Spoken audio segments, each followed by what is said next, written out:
Oh yeah, that's what I'm talking about. Prime rib. It's Dutch Oven 101, baby. I'm Roger B.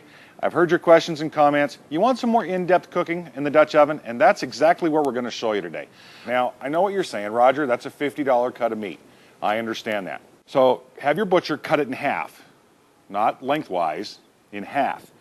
And then you can practice on $25 worth of meat rather than $50 worth of meat. Also, when you take a cut like this and make it smaller, it doesn't take as long to cook. So you say to yourself, Raj, how are we going to cook prime rib in a Dutch oven, either in the backyard or when we're out camping? Low and slow. Well, Roger, how do I do that in a Dutch oven? Well, we're going to cheat a little bit. And we're going to start by wrapping it in parchment paper. Looks just like wax paper, except it's impregnated with silicone. So it'll take the heat in a Dutch oven. But we're going to make it even simpler than that. We're going to take this awesome prime rib, put it on the paper. We're going to start off with a little salt. You always like to have salt on it.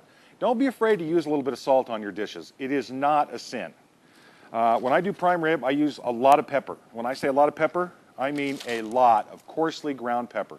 So now we've got this basically the way that we want it. We've got the bacon up on top of it, and I've wrapped the bacon lengthwise. Now we're going to do what they call the grocery store wrap. Again, this is not rocket science. There is no new way under the sun to tie this.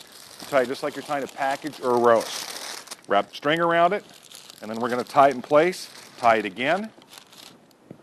It's ready to go in the Dutch oven. Yeah, it's the moment of truth here on Dutch Oven 101. It's hot. Prime rib cooking here. Get it out of the Dutch oven. You'll be seeing it for the first time, just like I will.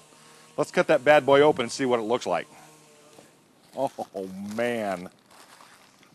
That's prime rib in parchment paper in a Dutch oven.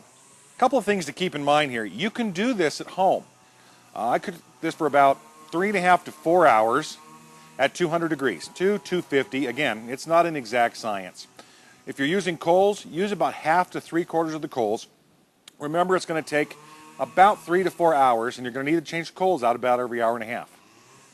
It's worth every single minute of it. Oh. It's out of this world. Horseradish. It's Dutch Oven 101.